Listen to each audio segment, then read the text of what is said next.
జగన్మోహన్ రెడ్డి ప్రతి ఆడపడుచుని తన సొంత అక్క చెల్లెగా భావించి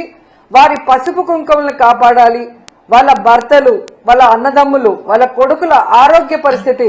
కాపాడాలన్న ఒక మంచి ఉద్దేశంతో రాష్ట్రానికి ఆదాయ వనరైనా కూడా ఆ మద్యాన్ని దూరం చేసే విధంగా ఈరోజు మహిళల మాన ప్రాణాలు,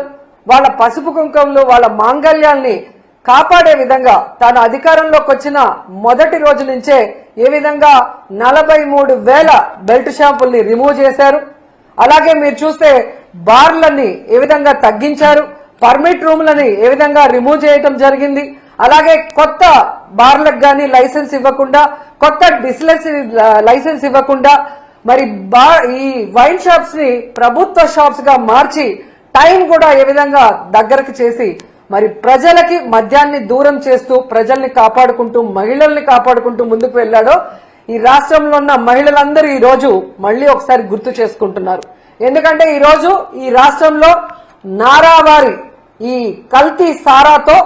ఎంత మంది రాష్ట్ర వ్యాప్తంగా చనిపోతున్నారు, దీని వెనక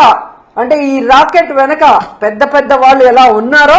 సాక్ష్యాధారాలతో కూడా మీకు బయటకు వస్తున్నాయి. నిజంగా ఎంత సిగ్గుచేటంటే ఈరోజు ఈ మొలకల చెరువులో బయటపడ్డ కల్తీ మద్యం స్కామ్ చూస్తే ఈ టీడీపీ నాయకులు అనేవాళ్ళు డెకాయిట్ల కన్నా బందిపోట్ల కన్నా ఎంత ఘోరంగా తయారయ్యారో మనకు అర్థమవుతుంది.